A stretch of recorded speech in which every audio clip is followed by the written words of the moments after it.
You can see the screen now. Yes. So regarding question 3 and assignment number 4. So it says that if you apply the if you take the price equation and basically assume that Zi is equal to omega I, okay, then we get this formula for how fitness changes over generations, right? And this is in some sense the full form of the Fisher's fundamental theorem. So let's look at the first term here. First term is fairly straightforward and easy. It's just a variance of all the omega i's in the population, right? And now the second term is expectation value of omega I times delta omega I. Okay, so this is the trickier thing. So usually we assume that delta z is 0 in the previous sort of analysis, saying that offspring is identical to the parent. Okay, now here is the thing you have to account for. See, even if the offspring zi is exactly same as the parent z, okay, it doesn't mean that the fitness will be identical. Fitness will be very similar, but not identical. Why is that so? Because across generation, Z has changed, and we do know that in frequency dependent systems, where, for example, in Prisoner's Dilemma and these kind of games, Hogdog games, when the frequency of one phenotypes change, the fitness of both either of the traits, but both the traits actually changes. So delta omega I will not be 0 because between the parent and the offspring, the Zi has changed. Not the Zi, P has changed. The proportion with a proportion of cooperators has changed. Therefore, delta omega I will change for the same phenotype itself. That's what omega I. That's what you have to basically capture. That's the basic idea. Yes, is that fine? Yes. Yeah. So is that where you had difficulty? How do you find that? Actually, I did it the same way, but when I computed the final solution, I was getting a positive Oh, that doesn't make sense. How is it possible? How can it be possible? See, all that you have to do is basically, in fact, now I remember even the algebraic steps now. See, we know formula for omega I, right? Where I can be now two types, either cooperator. Did I ask for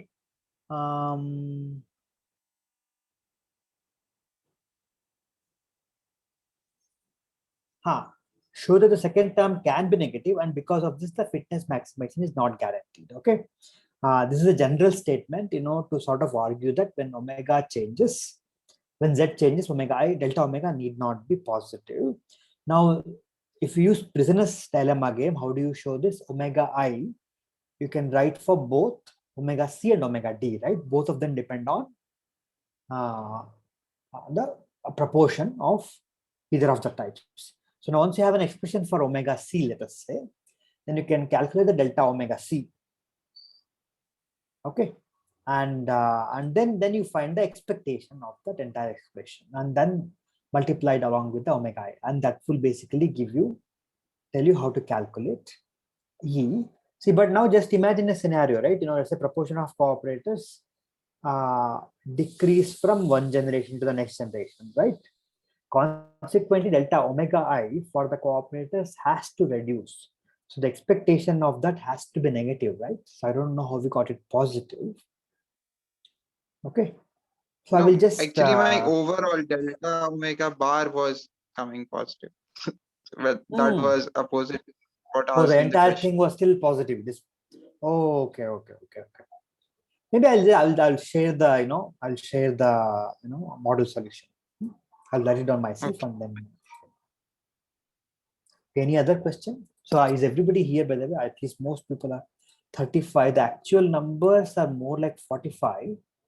Are all the different batches, UG batches in particular, are they all represented in the class today?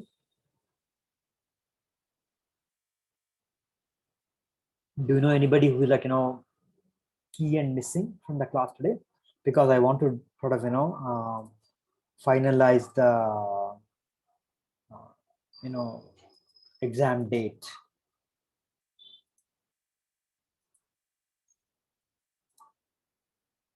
Okay. So I'm assuming that as nobody is missing. Okay, so connect this one second.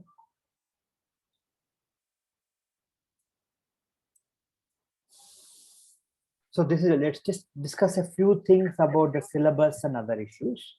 Okay, so the first point is that of homework. So far we have had 4, right? So I'm going to give you one more homework. Is that fine? So we'll have total of 5 homework, which if I remember correctly constitute to 35%. Okay, second one is lab assignment. So far we have had 8 or 7. 7. 7. So we'll have one more on Friday, because next Friday there will be no 8 lab assignments, which also will be scaled to 35%. Okay, and then we have midterm, which we already had.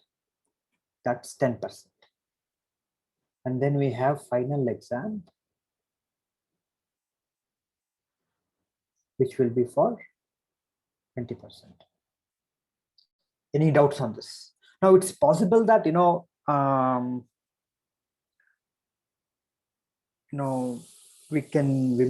there might be 1 or 2 percentages here and there that might change a bit,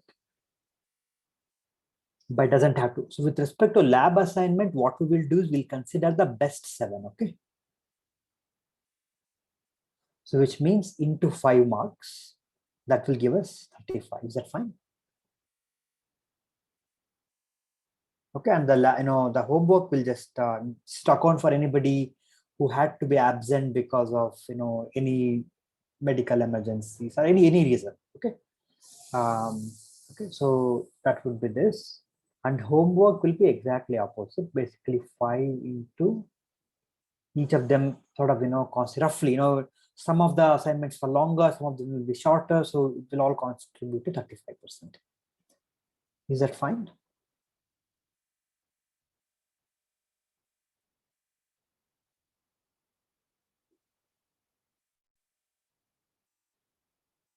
Okay, and the final assignment deadline can be a bit flexible, but try to make sure you finish before your final exam. That way it will help you if any of the similar type of questions come. So let's keep the deadline for the assignment for 5 as same as the final exam date. So now comes the final exam date. So we have to open the calendar. Open the calendar. And I'll just ask you what are all dates that works for everyone.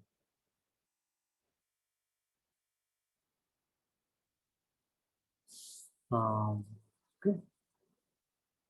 So we are June 4th and 5th are now not possible anymore. I'll just keep asking every possible day now. How about June 7th, Monday afternoon?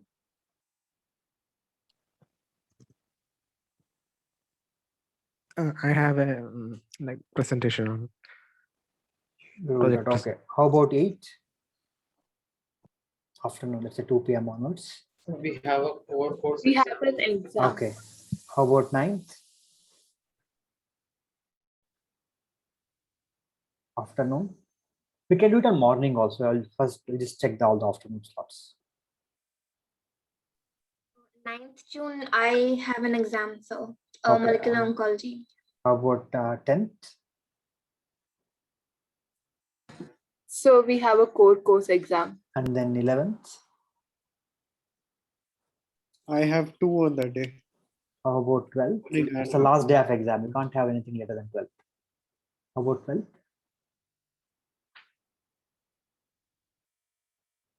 June 12th?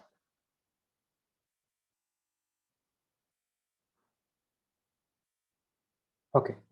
So far, nobody has said no. I take it as June 12th then. So shall we say June 12th? Keep yourself. Okay, just keep yourself free from 2 to 6 in case there are, last minute submission delays and this kind of issues. Okay, let's just say 2 to 6 p.m. That way we have blocked that 4 hours time on June 12th. Is that fine? If I'm right, that's the last, I mean, as per the IH circular, that's the last day. Is that right? So we'll keep it on June 12th, 2 p.m. to 6 p.m.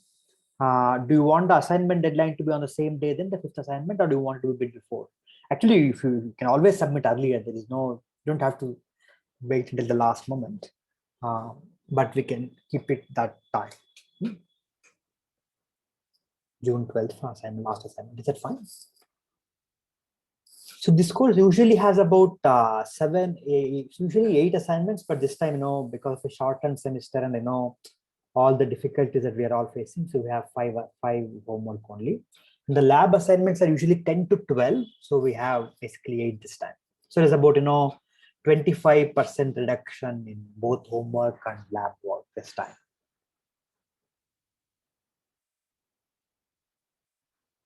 Any other questions? Any other issues that you would like me to discuss and resolve today about the overall syllabus, exam, homework, lab assignments, anything? Please feel free to ask. Did you get enough flexibility to make up for any of your emergencies and so on? Did you have enough flexibility in the sort of submission of assignments, submission of making up the exam and so on and so forth? I know not the exam, but anything about the marking and other issues so far? Do you want anything else in the remaining whatever couple of weeks? So the final exam syllabus will be the whole syllabus, right? Yes, absolutely. Yes, it's a whole syllabus. Yeah. And also it doesn't make sense, because any advanced topic will require basics of the previous topics. There is really no demarcation as such. I guess the only in some sense, the only demarcation is the discrete time dynamics versus continuous time. So one can technically learn everything about discrete time dynamics without learning any of the continuous time population models. But it's useful to keep that also in the syllabus.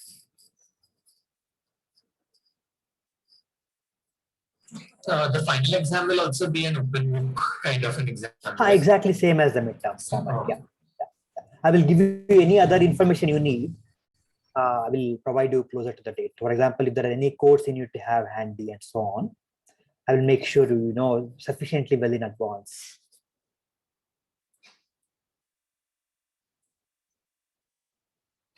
Anything else, people? Anything else? So if there is nothing else, we can move on. So I'll tell you the plan. So we now have only 3 more classes, right? Today, Friday, and the next Wednesday.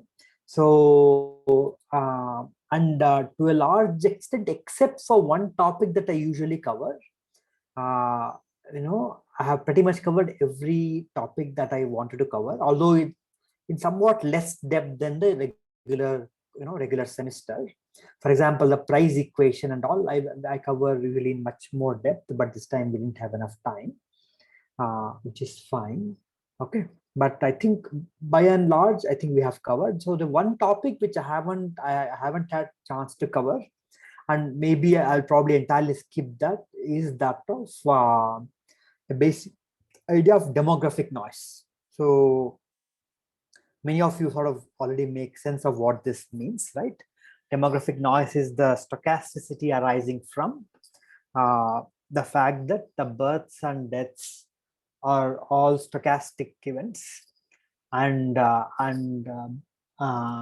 those effects are prominent when you have small population sizes, which is very relevant in the ecological context as well as evolutionary contexts. So in the ecological context, so just a summary of what we don't probably cover at all, so that so it arises from the stochastic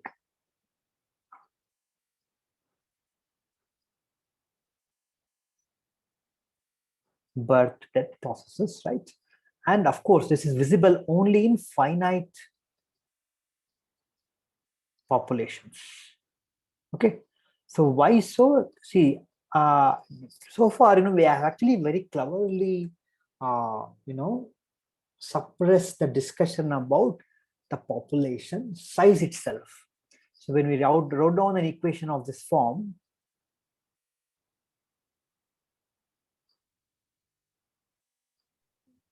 okay, although we said that X is a representation of population size, we were hiding a lot of sort of, important details in doing so. And one important detail is the fact that for this type of an equation, imagine that, you have a real sort of, forest, right? There are trees, there are water holes, landscape is heterogeneous. There are individuals here and there. Sorry, this is a horrible representation, but you get the point, right? So there are basically, you have individuals who are discrete, right? But here, X is a continuous variable, right? And the events, events such as births and deaths, that are discrete as well as stochastic. Because we considered a differential equation, we sort of implicitly assume that these processes are continuous and they are also deterministic. So there is nothing stochastic about this, right? Of course, we did discuss introducing stochasticity in an ad hoc way in this model. Okay, so but the thing is, we did not really do a very serious job of doing so. So technically, these type of equations assume that population size is infinitely large.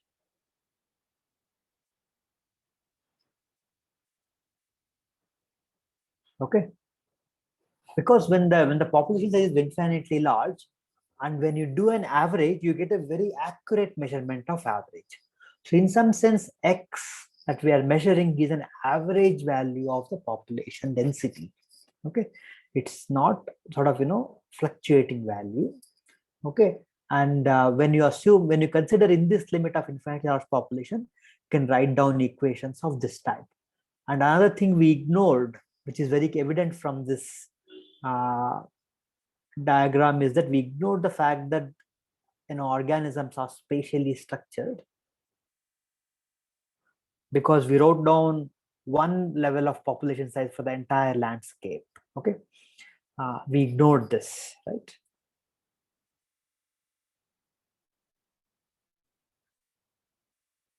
Ignored this very crucial aspect. Okay, and therefore this equation will need to be modified to incorporate what do we call demographic noise, to consider finite populations as well as to consider spatial structure. So we won't do that in the class. I just want you to be aware of the fact that there are these important effects that we are ignoring. And how does this? Sir, Yeah. If you are assuming infinitely large population, you can't like we used x equal to 0 also as a possible question, right? So we were doing a mistake there. So the idea is that you can have an n is equal to infinity, but still have density close to 0. Sorry, you can have n is equal to infinity, but still have density close to 0. So density is basically number of individuals divided by system size. No, okay. L is the landscape size. Think of it as landscape size. N is the population size. If n and L are both very, very large, okay, then you can have both of them to be infinity, but the density could still be 0. Yes, but we also used n dot equals rn 1 minus n by k, right? Like this x by k is the density. Yeah. We also used the n dot equation before as a valid thing. Yeah, that's not an accurate representation. So if you think of n as an absolute population size, it's not a sort of it's not a which means that you're ignoring which means that the approximations you are making are cruder and cruder. Yeah. Okay. So technically, mathematically, you can define these equations for densities, and when the population size is really large that I can still ignore all the demographic effects. So another way of thinking about it is, that as we are going closer and closer to x equal to 0, this equation is lesser and less valid. Will be farther and farther from real world dynamics. Okay. Of course, once we have an equation, I can solve for anything mathematically, right? So we need to understand that is the realm of this equation reasonable? Okay. So yeah. But I'm like, here x is defined as n by n naught, right? N naught Yeah. is some other density. No, it doesn't have to be. Okay. Okay. Usually the density is the numbers by area, right? Yes. And like in the discrete time model, we've taken x to be n by n naught. In x equal to n by k. Sorry, yeah, not n naught k. But then one can ask, what was n itself? Was n a number or a density? Okay. So here, Right. in this consideration, n is considered to be a density. Yes. So basically, see, any population equation you write is always right to be thought as density, not absolute numbers. Now, to really to get those exact meaning of the terms you are writing correct, the only way is what is called a first principle derivation.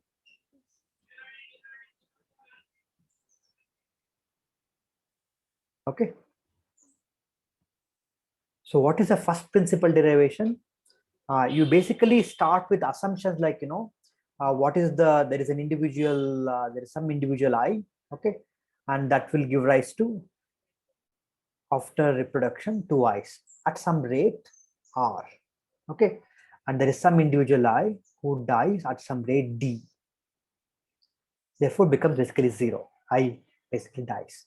So you really have to start with these kind of rules, okay. And of course, one can also say, how can I become 2I, right? So you may need maybe 2 I's to become, if you are accounting for effects of reproduction and so on. So we have to make some assumptions about what exactly are the birth and death processes, how are they being affected by presence of each other, and then define each of them in a stochastic way. For example, when I am writing I becomes I plus I, meaning I is doubling at a rate R, this is not a deterministic event anymore, right? So this is actually a stochastic reaction. It is actually a stochastic event, because when we say something happens at a rate R, it basically means that there is a probability of this happening at any given instant in time. Okay. Likewise, when we say I dies with rate D, doesn't mean that there is no specific time defined at which the I will die, but you define a probability of dying at any instant of time. Okay, you have to start with these kind of assumptions, and then write down equation of this form. And when you do that, you will get exact definition of how it depends on N and L and this kind of parameters. And then you will also be able to derive how stochasticity arises. Okay, so the way we have been doing so far is what we call phenomenological models. Okay, we are sort of beginning with the phenomena or a mechanism. Okay, and then we are writing down an equation at the macroscopic level, at the entire landscape level for ecosystems, right? But in this approach called first principles derivation approach, you start with individuals, and from them you derive, given these sort of stochastic interactions happening between individuals, what will be the dynamics of population density. Okay, we sort of derive. So the second approach is mathematically more complex, but it's also more realistic actually. Okay, whereas what we're writing is an easier approach. Is certainly a good approach when we start doing things, and it helps us write equations, analyze them much more in an easier way.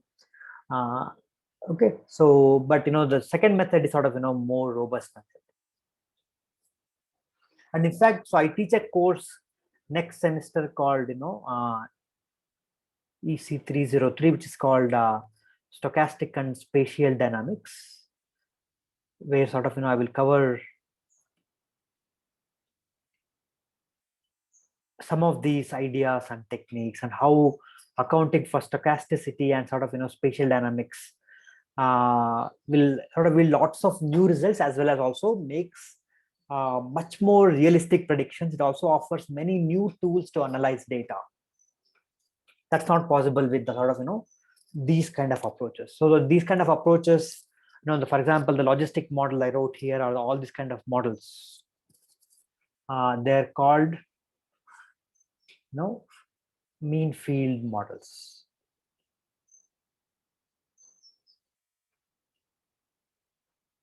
They're also called, well mixed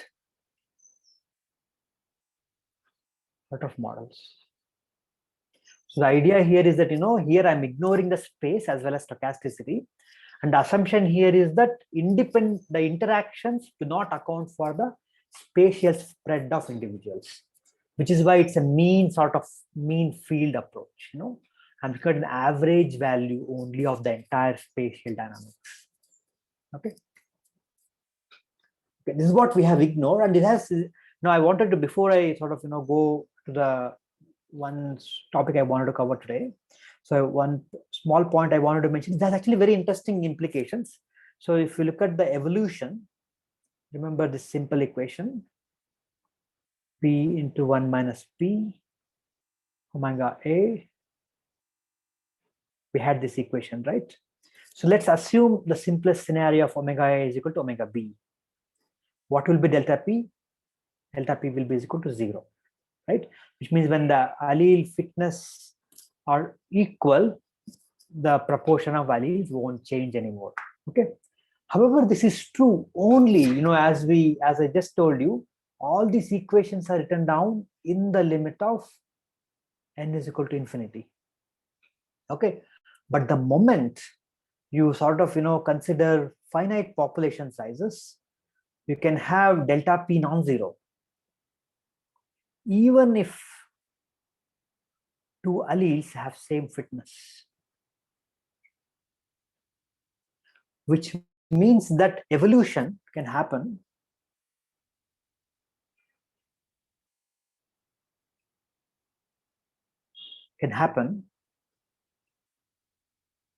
even if fitness are equal.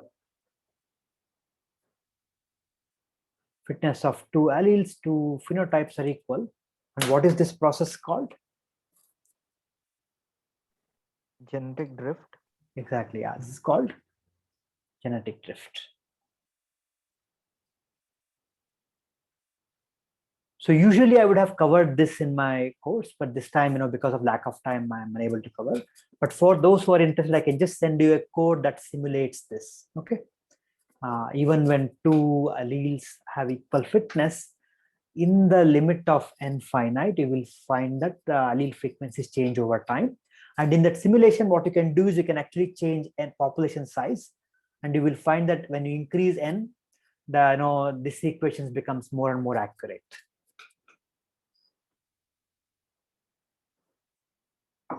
Okay, so this is what we won't cover in detail this time, but these are all very important concepts to sort of understand, and to know that we have what we have ignored. When we are doing modeling, it's equally important to know what we have not done. So it's something we haven't done. So today I thought I will just do a very quick one, another model, which is of great relevance to today, which is a model of epidemic.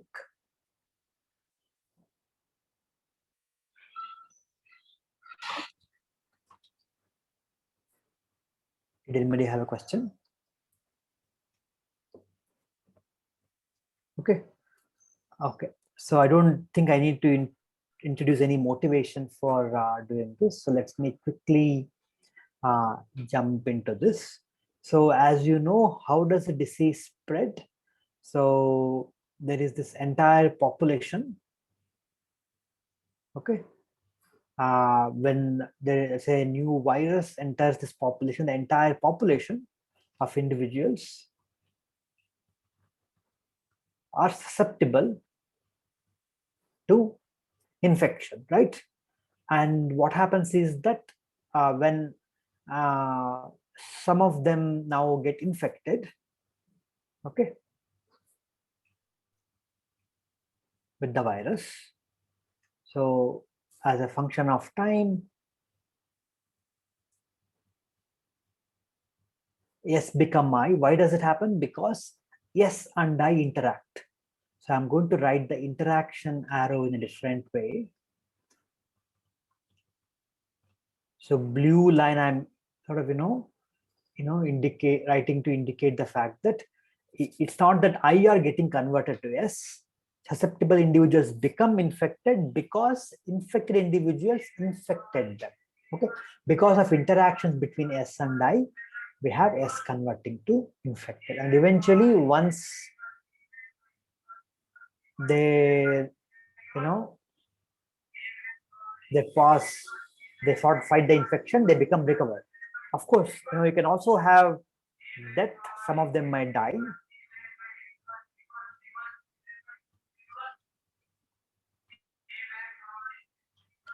Okay, these are recovered individuals. For the purpose of today's class, because I'm mostly going to focus on, basic principles, I'm going to ignore this. I'm going to assume that nobody dies. Okay, so how do we go about writing an equation that captures this dynamics? Okay, so again, now think about the following. So you have the total population size is n, right? Which means that S plus I plus R is equal to n. Okay, what we can do is we can just divide everything by n. So we have S plus I plus R is equal to 1, where small letters correspond to capital letters divided by n. Is that fine? Okay, so now let's talk in terms of proportions. So what this also means is that the proportion of susceptible, infected, recovered must necessarily add up to 1, because that's all there in the entire population. Okay. Okay, now we want to write down differential equations that captures this. Now writing I dot is a bit tricky, so maybe I will use prime. Is that fine?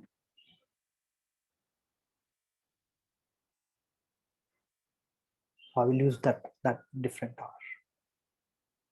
So prime represents time derivative. Okay, so now let us think what's happening to each of them. So what happens to susceptible individuals? Can susceptible individuals increase over time? In the current, in the diagrams that I have written so far, If the recovered individuals can once again be susceptible, then yeah, maybe. that's a possibility. So I haven't done that in my block diagram above. So let's assume that's not the case. Okay. Now, is there any way S can increase? No. Other than like population growth itself, like more. Let's again assume that it's not happening. Okay. Okay, no population growth. No, Then N is fixed. Okay. And because we are looking at this on very short time scales, we can assume that N is fixed. Okay. So maybe let's also write down the assumptions here. Recovered are immune for life.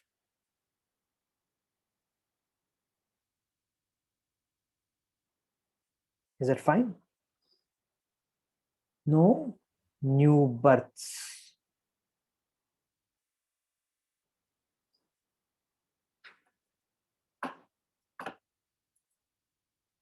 Okay. So under these two conditions, can S increase in any way? no. No, right? So it can only decrease. How will it decrease? It will decrease because of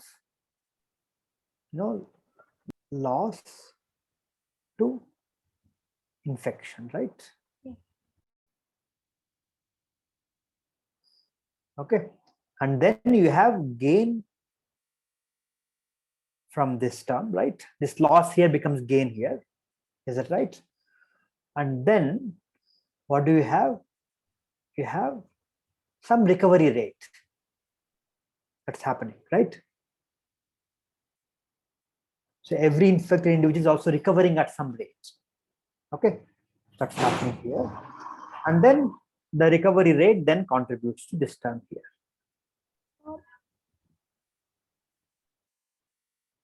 Yeah, please. Since you told n is constant, and in the interactions we also have dead, how can we ignore it? I mean, like, shouldn't we? So I just said ignore, no, ignore the dead, meaning, you know, infected individuals never die, they just recover. Okay. Let's not say ignore, let's say no deaths.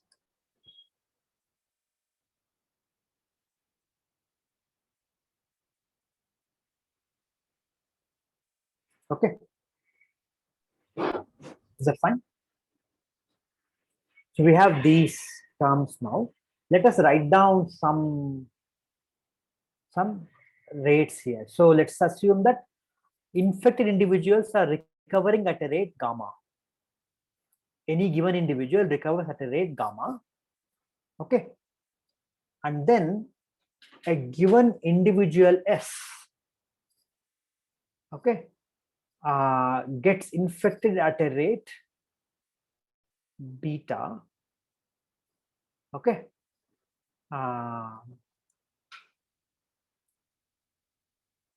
And with that, let us see how do we write each of these terms.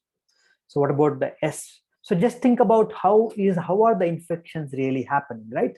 Infections happen because infected individuals come in contact with susceptible individuals. Okay. And secondly, two things have to happen. There must be a contact between S and I, right? Secondly, what else must happen? They must infect. Do you agree? Okay, so S prime basically is contact rate times infectivity of the virus or whatever the organism we are thinking of times these two. Do you agree?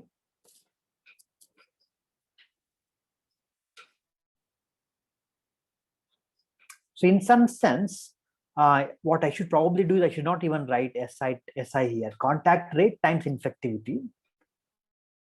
What is contact rate?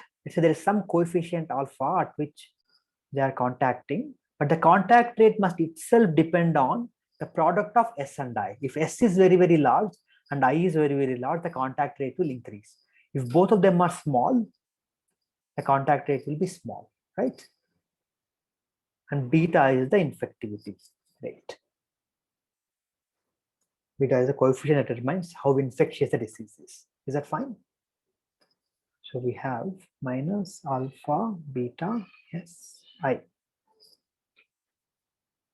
Any questions on this? So another way to think about this is, S plus I interact to become 2I. Is that right? Okay, I mean, there's a small worry in writing something like this because if you think of strictly in terms of chemical reactions, the way you write the equation will be slightly different. So, but just think about this is the way infections will increase. Okay, is that fine now for S star, S prime? So here's the equation for S prime, and this becomes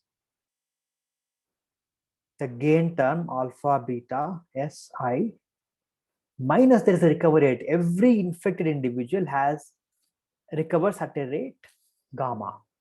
So infections decay at a rate minus gamma I, and that basically contributes to recovery of individuals. Is that fine?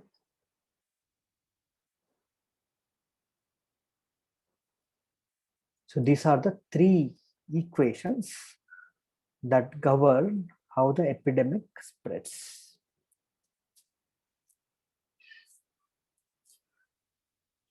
And this is also called the SIR model. Okay. Any questions on this so far?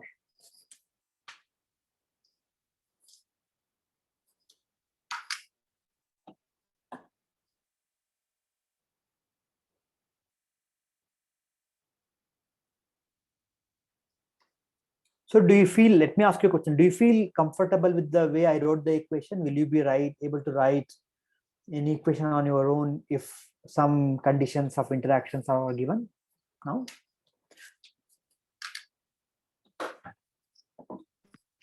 Can we define the units of this infectivity and contact rate? So so alpha is so alpha beta together must have a unit of 1 over time, right? Yes. Actually, even more. Alpha beta must together have a unit of 1 by population. So anyway, S and I are dimensionless quantities. So alpha beta must together have a unit of 1 over time. Okay, which means that one of them is a rate, other is just a constant. Okay, so if you define alpha as the contact rate, then beta becomes basically a constant which just determines how infectious the disease is. Okay. And can we define a range? You can also maybe infectivity? think of alpha beta together as a composite unit. It doesn't really add a whole, as you can see, alpha beta always come together, right?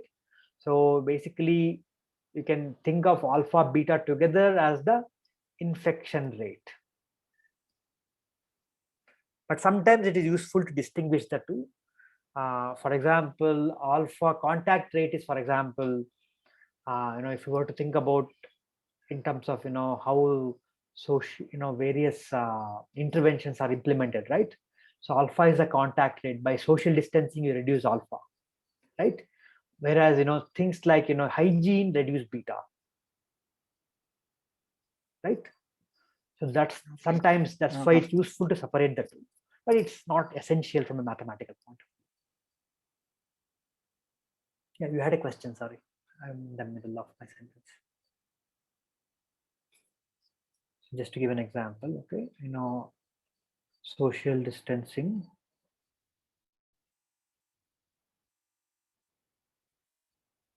reduces alpha, right? Whereas hygiene, like hand washing and the other stuff, or even ventilation, reduces beta.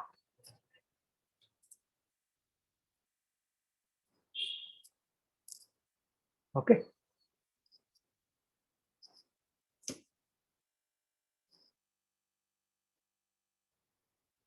Okay.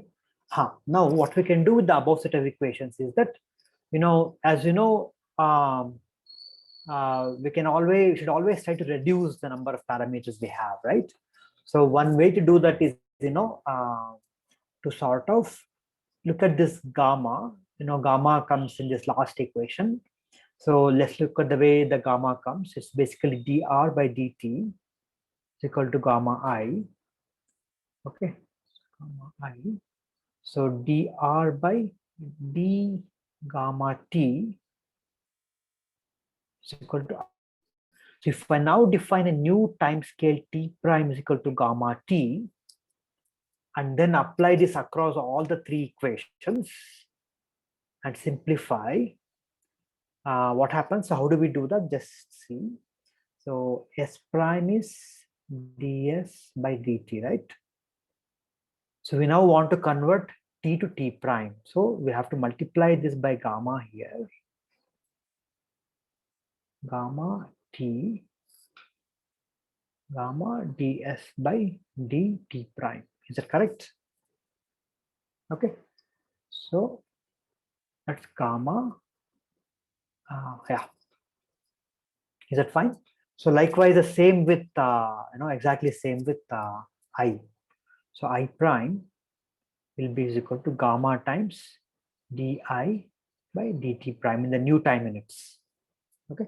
So now if you apply this and simplify the three sets of equation, what will you get?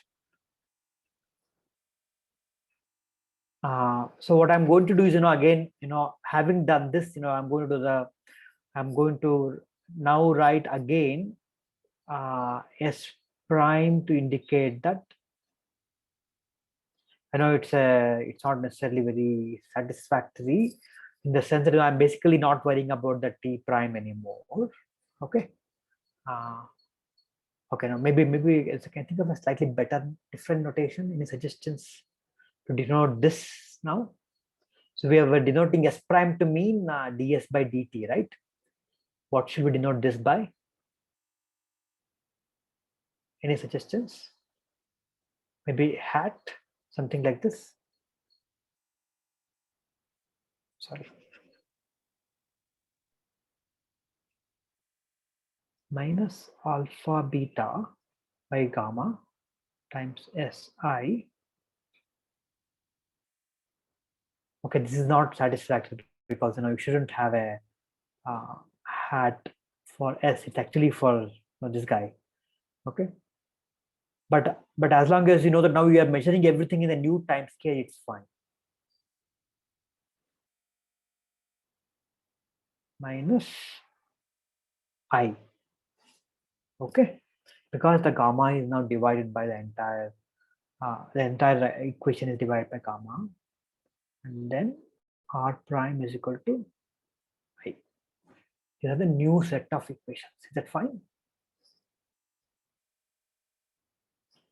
Now let us call R0 is equal to alpha beta by gamma.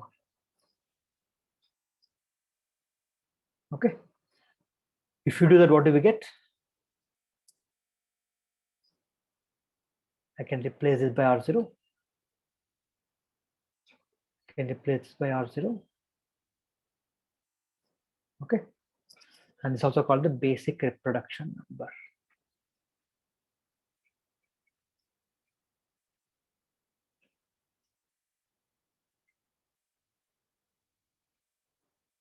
Okay.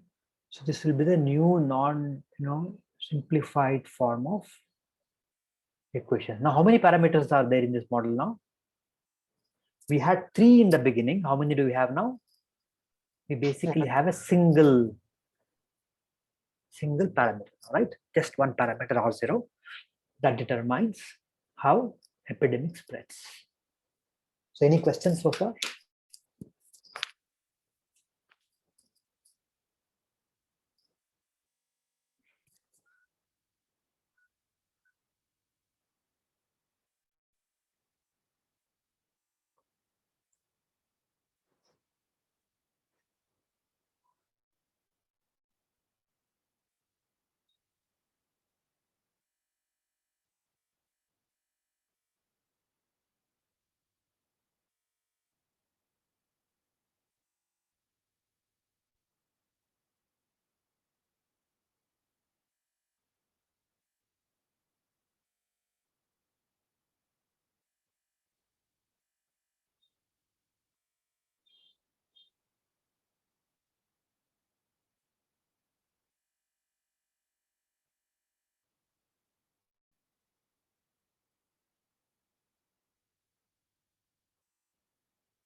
Like I have Any one questions question. now? Yeah, sure. So like how it works, like previously we made an argument that if we have a 2 or more constants or parameters, so we can reduce one only, right, by scaling. But it depends on the model. It's not always true. That's the minimum we can do. But if you're lucky enough, we can do like this also. Okay. It depends on the model.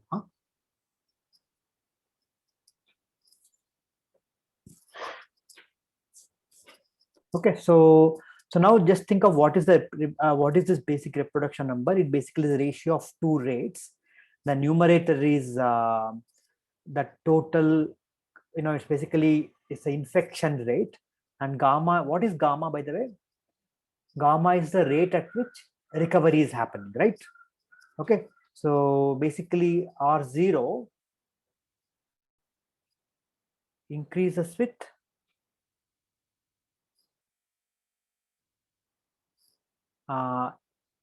infectivity and contact rate. R0 decreases with increasing recovery rate.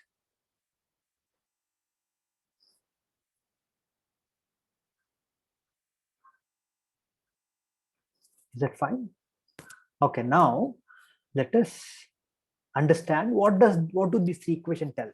Of course, we can do the standard stability analysis, finding equilibrium and stability analysis. Let's see if we can do something more useful before we even do that. Okay, let's make some qualitative observations. Okay, the first observation is that S dot is always negative, right? Which means that susceptible population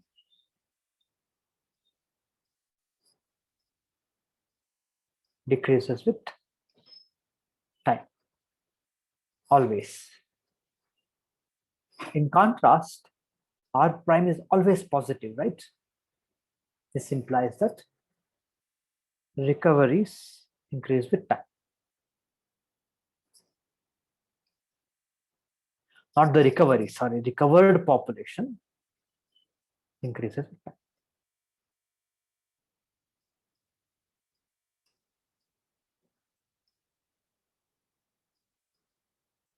Now, however, the intermediate equation is interesting, which is it can be positive or negative. I prime. I prime is given by R0 Si minus I. What is that? Let's take I as a common factor. So what do you get? R0S minus 1 times I. This can be positive or negative, and that depends on the sign of this. Okay, so let's consider a scenario. So what is the maximum value of S, by the way? 1. 1. So that's the initial state usually, right? Okay, S is almost 1, and you introduce a small number of infection individuals. So S is close to 1. That's the maximum value of S is 1, which means that the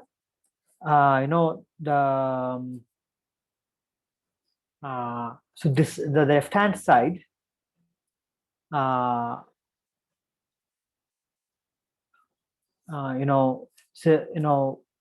will be surely negative. Okay, R0 S less than 1. If that happens, what happens if it is the case? This implies that I prime will be negative, right? This means that infected population reduces, which is what we would like to desire. It is a desired condition, right? I prime less than 0 is a desired condition. Okay.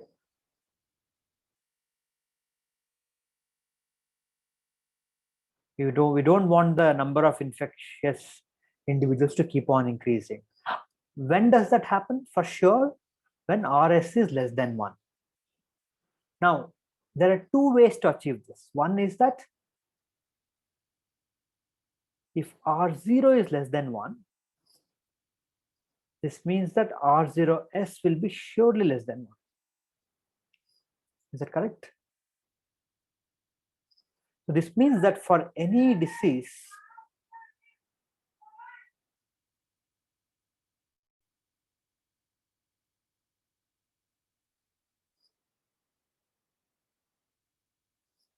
okay, the number of infected individuals don't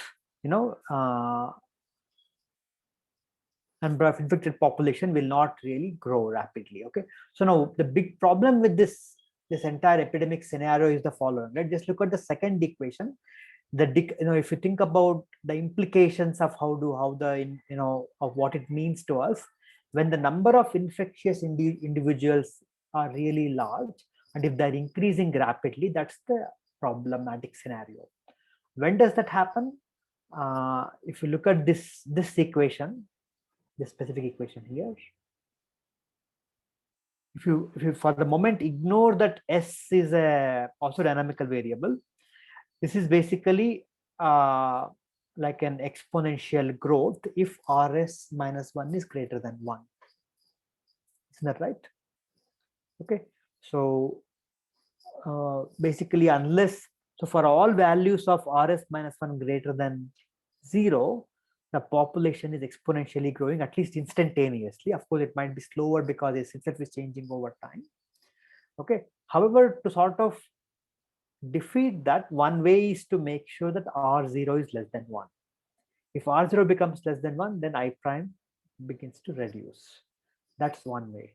An alternative way is, let's say R0 is actually greater than 1, but R0 times S is less than 1. If this happens, this coefficient is negative again, right? Okay, and therefore I prime will be negative. But how do we achieve this? When does this happen? This is true if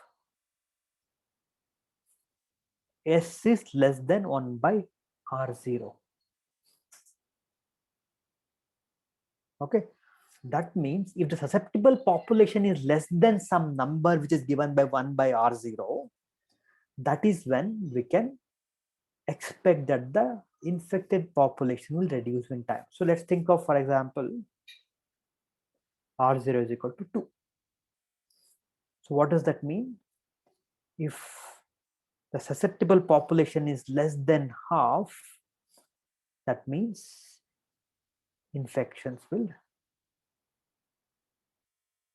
population will now reduce. Is that correct? On the other hand, if R0 was 3, that means that if S is less than 1 by 3, infected population will reduce. Does that make sense?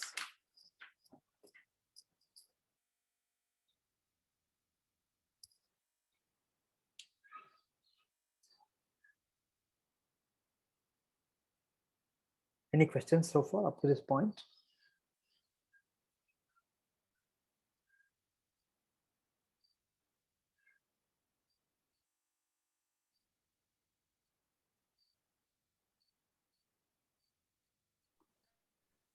To this equation S less than 1 by R naught, is it possible that R naught, the minimum value it can take is 1?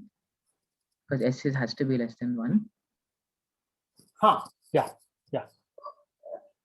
So maybe I should say in the previous that R0 less R0 less than or equal to 1. Is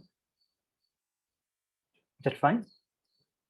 No. Here below, when you've written S less than 1 by R naught, S is bounded by 1, right? 1 by R naught also should be bounded by 1. But I'm starting with an assumption that R0 is greater than 1 anyway. Okay. Case B starts with R0 greater than 1. Okay. So what does this mean? So let's consider a disease with R0 greater than 1. So initially, what is the status? Initially, we have S almost equal to 1, right? And I is greater than but almost is equal to 0. That's what we have. And then R is 0 initially, right? This is what we have initially. If R0 is greater than 1, one way, the only time the infections will begin to reduce is after S has reached a value of less than 1 over R0. What does that mean? If S at some time t, okay, let's call that T0, is now less than, let's consider the equality, okay? If this is equal to 1, 0, okay, that's when the change happens, no? At this point, I prime is equal to 0, okay? It was positive for t less than t0. Okay.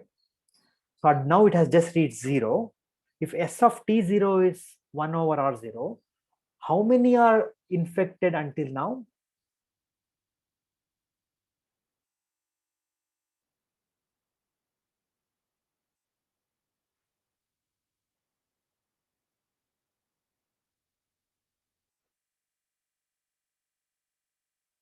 That will be 1 minus S of t0, right?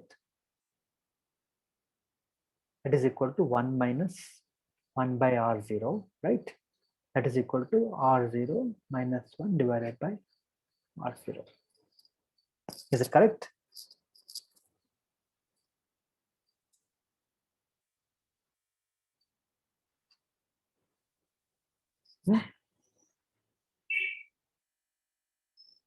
The proportion of people, yes, I cannot, when I say how many out, I mean, what proportion have been infected.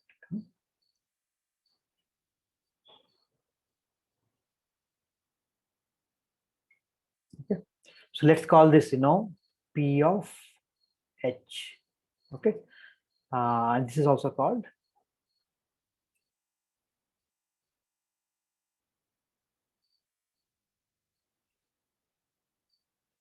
okay. So this is why when a population has reached this pH, also called the herd immunity, that's when the total number of infections begin to reduce. Okay, or rather the instantaneous number of infections will begin to reduce. Okay, but the total infections by that time will have been R0 minus 1 divided by R0. So for example, if R0 was 3, what will be P of H? That will be 3 minus 2 by 3, that is 2 by 3, that is 66%. If R0 was 5, what would that be? This proportion will be 5 minus 1 by 5, 4 by 5, that is 80%. Okay, so I will just stop here because I just want to quickly cover this given the current situation we are all in. Okay, any questions on this? Here, why we are consider for this special case where R is S of T naught is 1 by R naught. So R is 0, right? You have considered. Say that again, sorry. Hello? Here, when we are, so initially we have some S is equivalent to 1 almost. Yeah. But Meaning then a everybody is situation susceptible comes now. at where S, yes, but then comes a situation that where S is almost is equal to 1 by R naught. So there, at that point, we will also have some recovered individuals, right? Yeah. So while determining this population fraction who are infected, so why we are not subtracting that recovered individuals? Yeah, just see what I'm saying. What proportion have been infected so far, right? Okay. I'm not saying that they are still carrying the infection. So when I'm saying what proportion have been infected so far, what I really mean is it's I plus R. This means currently infected and okay, fine. Exactly, yeah, that's right. Okay, at time t0.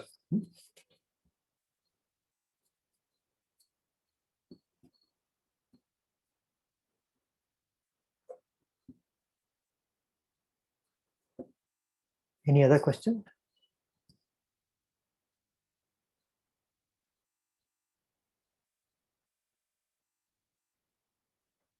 Okay, so if there are no questions, I will stop here.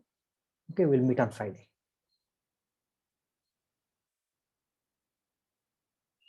Thank you. Thank you, sir. Thank you. Thank you.